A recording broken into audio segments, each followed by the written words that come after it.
Hey everybody, welcome back to the vlog. Thank you so much for joining me for tea time once again. Today's gonna be a little bit different, We're gonna be looking at a Canon 24mm pancake lens, f2.8, as well as my older Canon 18-55 f 3.5 to 5.6 for video, and just take a look at the two. The 18-55 is an IS lens, so it does have image stabilization, whereas the 24mm does not, but it's f2.8, like I said, and they're both STM lenses, so they're specific for video, let's just say. They do a really good job with video, the internal motors, so pulling focus, let's call it, silently. So I wanted to take a look at these, and I also wanted to bring up to you guys the fact that from lens copy to lens copy, all right, they're not the same. There is variances between them. I want to show you what transpired when I went from this 18-55 over to the pancake 24mm. And just to show you something that happened to me so that maybe it doesn't happen to you. So let me start out by saying that I did some testing, and I'm going to show you while I'm speaking to you the testing that I did on the two lenses. Now, what I did is I picked up two 24mm lenses. Normally, whenever I buy glass, I don't care if it's really expensive glass or if it's cheaper glass, I always buy 2 copies, sometimes 3 copies. Why is that? Well, I always test them, and the one that works out the best is the one that I keep. That's just simply what I've done for 25 years now, okay? I do that all the time with lenses because they're not all created equal, even the exact same lens copy. You pick up 2, even though they're identical, right? You pick up 2, but they're not. They're not identical, right? Remember, there's workmanship that goes into it, and sometimes it's not exactly right, and that's exactly what I figured out with the new lens that I'm using. So on the camera right now, I have the 24mm pancake lens, just like this one. Now, as you can see here, it's got a metal back to it, metal mount, which is really nice. Whereas the old lens, the 18-55, has a plastic mount. So it's a little bit different. The price is almost the same. I'll get into that in a little bit. I'm going to roll some footage here while I'm talking. So here you can see the old 24mm. I'm going to say old to new or copy A to copy B, but this way you can just, it's easier this way. So this is the old one. And what I did is I just put the boxes up in front of my face and then pulled them away just to see how long it took the lens to focus on me. Was it snappy? Was it slow? Was it irregular? How was it? So it did a pretty good job. Not bad at all. And then what I did is I did the exact same thing with the, let's call it the new 24mm. And it also did a good job. The speed was almost identical, which we figured that it should be, right? It's the exact same lens. Now, where things went south is when I took off the new 24mm and I put back the old 24mm, and I did some testing that is more real world, where I'm actually looking away. And as you can see here, I'm looking away, but now look, everything in the foreground is blurry. My idea here was I was going to look away, look to the camera, look away, look to the camera, so to see how long it took to pick up my eyes. But as you can see, it's not picking me up at all. It never found me. I'm like, what is going on here? So I put my hand in front of the camera, and now all of a sudden it found me and started tracking. Okay, which is good. That's what it's supposed to do, but it should never have lost me from the beginning or not been able to find me. This is how we know that there's something up with this lens. Also, as you can see, sometimes when I turn to the side of my face remains a little bit blurry for a split second, and then it'll sharpen up again, and then it'll do the exact same thing, and it's losing the focus just by a hair over and over and over. Now, it shouldn't do that. Now, conversely, is when we take a look at the, let's call it the new 24mm, when I turn to the side, it's dead on. It doesn't lose the focus, even though I'm turned to the side. The focus is absolutely perfect. That's how you know that the lens is working properly. So like I said, even though you have multiple copies of the exact same lens, one sometimes is just simply better than the other. And you need to know that so that when you're making the purchase, you have the best that you can have for the money that you're spending, right? There's no reason to put out money for a lens that later on you're going to be sending away for repair. It just simply wouldn't make sense. So these are the type of tests that I do on the video side, but on the photo side, I'll pick up, for example, a focus pyramid. Now, the focus pyramid is a tool that I invented about 8-9 years ago now. It's been a while. You can find it on B&H, on Amazon, all the major retailers worldwide, basically. And it allows you to do autofocus lens calibration. So if you have a DSLR, it's very important because from lens copy to lens copy, like we know, they're not always the same. So the autofocus will not always be dead on either. Now, when you attach a lens to a DSLR, there's always going to be a variance, right? There's always a variance where they come together. That variance produces either back focusing or front focusing. And that's what we're trying to address here. So I will test each one of the lenses to see how neutral, let's call it, how neutral the lens is, right? So what does that mean? So in most DSLRs today, they give you the possibility of doing this autofocus lens calibration to be able to get that autofocus dead on. So when I aim the camera and I have that little red dot, let's say on an eyelash, and I pull the trigger, when you go and look at the image, the eyelash is sharp, not the back of the ear and not the tip of the nose.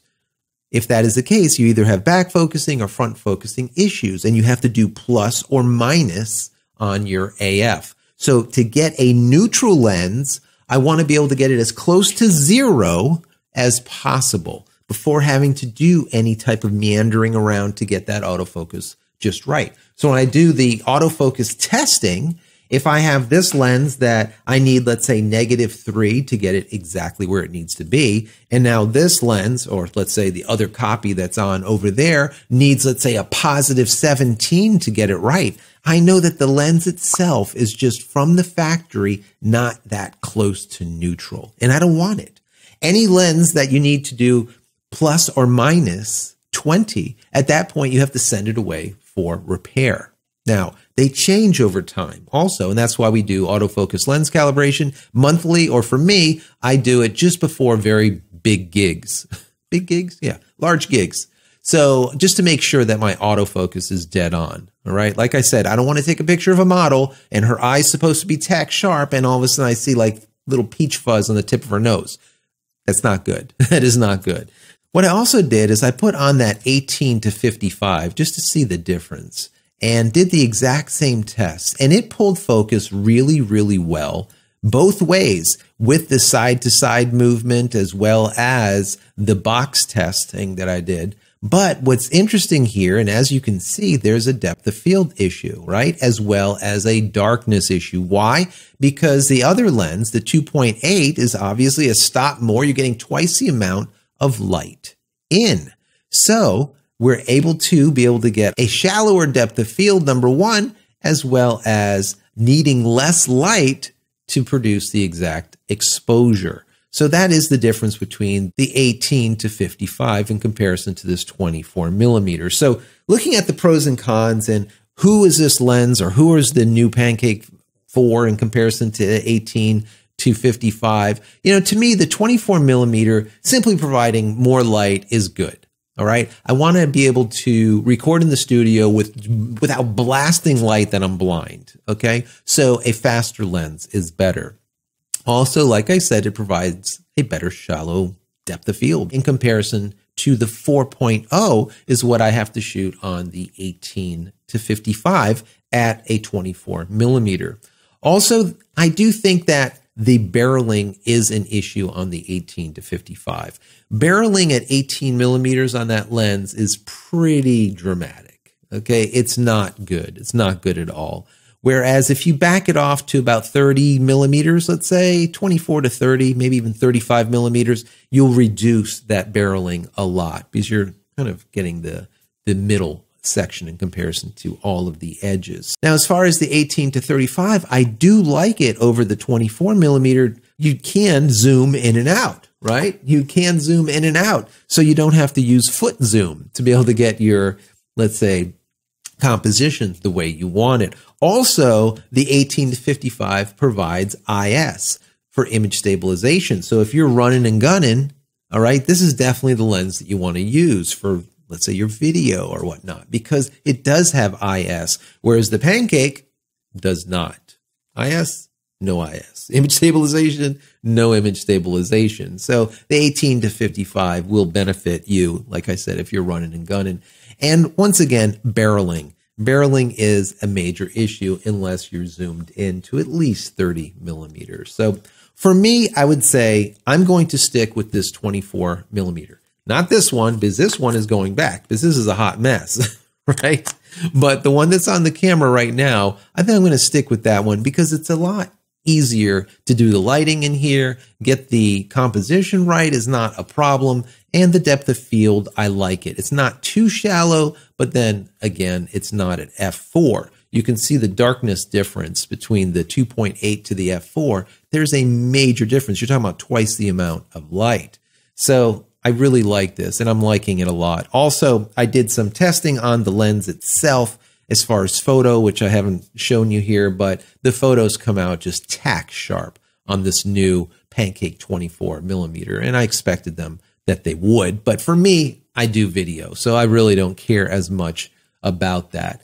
So anyways, guys, I also want to tell you the price. The 18 to 55 is $100, whereas the 24 millimeter Pancake is $129. So one's got a plastic back end, mount, whereas this one has a metal. This one has IS. This one doesn't. One's 24. One has an 18 to 55 zoom. This one is 2.8 straight prime glass, whereas this one meanders around at f3.5 to f5.6. I don't like that at all, but it works out really good. So if you are a video guy and you're shooting video, either one of these will really do you well.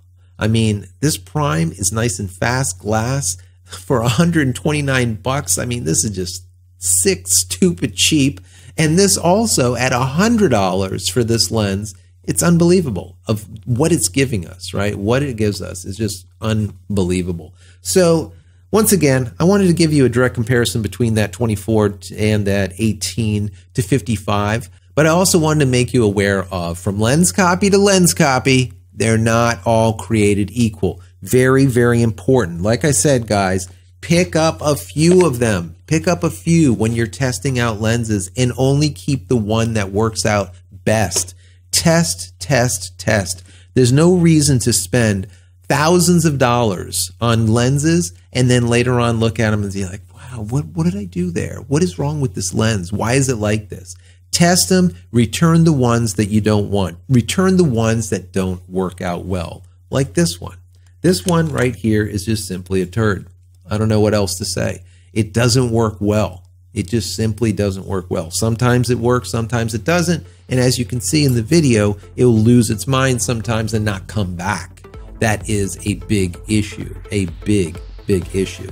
So anyways, guys, I hope you enjoyed this. A little bit something different. I wanted to show you a little bit of hands-on stuff on what I'm doing here when I'm capturing video for you and what I'm using and why I'm using it and what process I go through when selecting gear.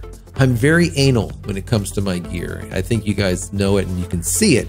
And I hope to give some of this information to you so you can be the same way and you get the best lenses that you can, the best gear that you can. So test, test, test. Anyways, guys, if you like this content, as always, throw me a big thumbs up. That would be awesome. And don't forget to smash that subscribe button so you can get all my content when it becomes available, and click the bell icon so when it is available, you will be notified of it. And finally, head over to my website, JCristina.com, where you can find all the photography tools that I've invented for you and me over the years, and hopefully there's something there that you might like. And if there is, please pick it up and support me. Once again, JCristina.com. Head over there, check it out, see if there's something you like.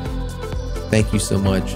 As always, I'm out of here for yet another vlog. Happy shooting, and make sure you pick a good lens, right? Take care, guys.